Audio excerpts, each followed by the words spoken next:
Welcome to our now monthly member update. Normally it's weekly. Joining me is REIWA President Damian.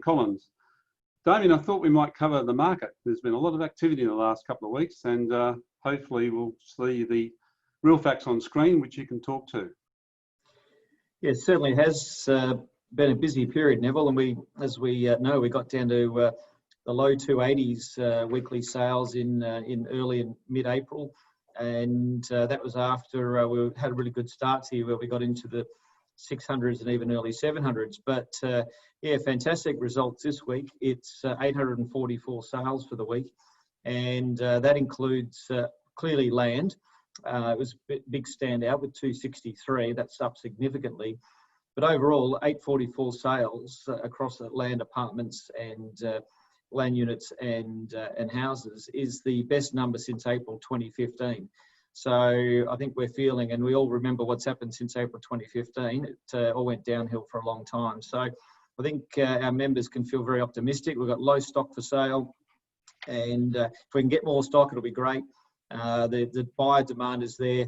Obviously, the land sales are going to do pretty well, but I think even overall, the entire market is on the up. So a lot of people around the commentary in the media said, oh, we're going to go down 10, 20, 30%. I think they're going to have a big egg on their face. And, you know, we certainly felt it could be stable, or maybe there was a risk of downside, but certainly nothing. But now I'm feeling optimistic that it's potential we're going to see some price growth coming through 2020.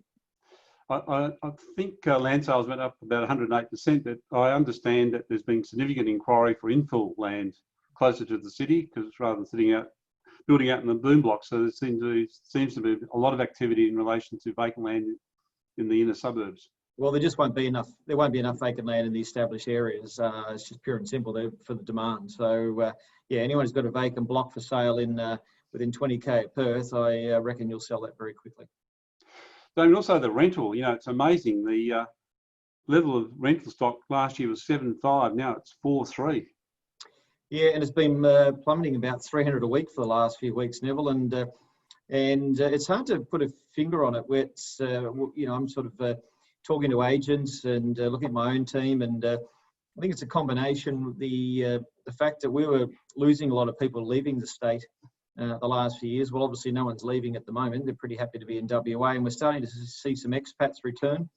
And I think just people maybe in a share house of 3 or whatever might be now going to 2. So it's just all of a sudden there's more household demand, and you know, we're on a rent freeze for established leases in place prior to COVID, or right at the time COVID came in. But certainly if a property becomes vacant, I'm finding in our office we're getting rent increases. So, and that will further drive demand from investors. Investors are still pretty thin on the ground, so I think we're going to see investors come into the buying market the next 3 to 6 months, which will put further upward pressure on prices. So, yeah, feeling cautiously optimistic. Yeah. I was speaking to Suzanne Brown yesterday. I think she's got a rent roll of some 1,300 properties. I think she said she only had 12 properties becoming vacant next month, which is, you know, that's... Yeah, and that's the thing. No one's moving, Neville. No one's leaving, and I get a report each week from my team. We've got over 1,000, and it used to be 12 and 14 pages of rentals available, and now it's down to 3 pages. So happy days for our property managers as well. Yeah, well, that's good news. I thought we might move on. We had our council meeting last week, and one of the discussions was around the 2021 budget and the council's decisions concerning fees, etc. I thought you might want to update members on those discussions.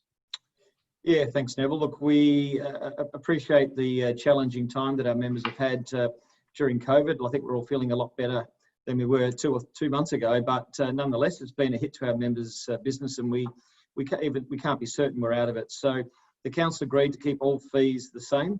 There'll be no cost increases except I think Landgate passed through an additional cost to us, so for the titles and so forth. So that will be the only increase, but that's because of Landgate, not REIWA's choice.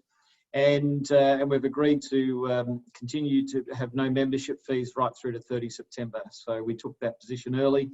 Glad to support our membership, and we'll continue that right through 30 September. And we certainly hope well and truly by then members' settlements will be back up to normal, and hopefully the market will be back, and we'll all be making hopefully some money again after a few tough years.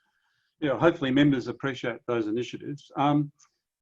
The federal and state governments have given assistance to the new build, and there's discussion around stamp duty, which we've been pushing. So you might want to update members as to the state of play in that area. Yeah, it's disappointing, I think. And look, while they've thrown all the money at new builds, and I understand, we understand that that's where it's the short-term sugar hit where you're going to get some jobs. Although speaking to many people in the building and construction industry already, prices are going up. So some of that grant's going to get soaked up in higher prices, not just more jobs. But our position is that's the short-term sugar hit. What are they going to do long run to create jobs in the real estate construction and development market? And pure and simple, it's stamp duty reform. And we're going to continue to go on about this because it's an inefficient tax. And it's actually a study was done by a whole variety of economists and think tanks, and it shows that there's a 60% uplift in transactions if you don't have stamp duty, and $1 billion just in WA, $1 billion of economic activity. That would create thousands and thousands of jobs. So we're certainly very keen to keep pushing that. New South Wales, Victoria are going down the path of stamp duty reform. We're going to keep pushing in WA, and the building thing is a sugar hit to the builders, but what's going to happen in December? We need long-term reform. Yeah, so there's a bit of work to be done there, and I'm sure that will continue that piece of valuable work on behalf of the industry. Council also considered a couple of forms, documents and forms, a favourite thing that we consider at Council occasionally. And there was a definition change so approved in relation to lender, and you might want to expand on that. Yeah, thanks, Neville. So the council decided to change the offer and acceptance definition of lender, and it's currently with our lawyers in draft, but ultimately the outcome will be that finance brokers will be able to make assessments and won't have to go to a bank. And that was taken in the context that mortgage brokers now are 60% of the market. They have their own requirements in terms of legislation. They can't just go and write letters willy-nilly. They have to undertake preliminary assessments and a whole raft of other things. So we felt to get in the modern era, most people are using brokers these days. So brokers are subject to professional obligations, that an assessment by a mortgage broker would be more than satisfactory. And in fact, if you look at it in reality, if a broker's got 20 or 30 lenders, you've probably got a more chance of getting a loan with the broker than you would with one lender chosen direct. So that'll be changing. And we've also just want to remind everyone about, of course, we know the Strata Titles Act has changed from 1st of May. And all that legislation means we do need to update the joint forms at some stage, but we're running with an annexure to cover that for the moment. So if I can please make sure and remind your members and your team that please use that annexure when you're involved with any strata sales. Thanks, Damian. I suppose we shouldn't miss the opportunity to congratulate David Airey on being recognised in the Queen's birthday honours, awarded the Member of Order of Australia for his service to the real estate industry and profession. So I'm sure you'd like to pass on your congratulations to David. Yeah, absolutely. Look, David's made a huge contribution to real estate in not just in Western Australia, but nationally. He was the REIWA president for 4 years. He was on council for 12 years. He was also the national president of the Real Estate Institute of Australia, and thoroughly deserved award. I had the pleasure to catch up with David for lunch last week with a few of the former past councillors and presidents. David was the first president when I joined REIWA, and thoroughly deserved award, and he should be very proud, and certainly REIWA should be very proud that his contribution to the industry has been recognised with such a coveted award. And finally, we've got to change very shortly into our tux for the big AFE virtual awards presentation at 4 o'clock. There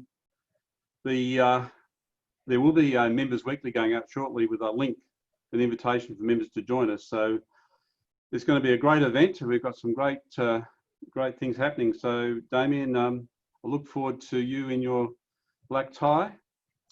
Yes, Neville. Very much looking forward to the evening, and I hope you're bringing the alcohol, because I will still be hoping to have a glass of champagne, or even a wine will do at 4 o'clock. Yeah, look, I'm sure that that will be catered for, because it's a fairly strenuous presentation in this virtual world. So hopefully everything goes to Hoyle, but I'm sure it will. So we will congratulate the winners, I suppose, prior to that event, because there's been, I think, over 100 members and individuals nominated for the event. So hopefully it'll be a great event, and hopefully next year we'll be back to not a virtual one, but in person. Let's hope so. Look, it'll be a great night, or like great afternoon this afternoon. But yes, and we're fingers crossed. Even the REIWA.com Awards by August, Neville. We never know our luck. We might even get that back up and running as a real event. But anyway, enjoy the virtual one this afternoon. Good luck to all the nominees. Look forward to it, and it should be a good evening. And depending on your performance as MC, you could be the MC for the REIWA.com Awards too, which is no mean feat, with about 500 presentations. Well, Neville, I'll probably be far cheaper than the other. We have great entertainers, but I'm probably far cheaper than them at $0. Yeah, because we're very conscious of cost in these times, so you might be it. Yeah. All right, we'll see how it goes. Damien, I'll see you at 4 o'clock. All right, see you then, Neville. Okay, thanks, Damian.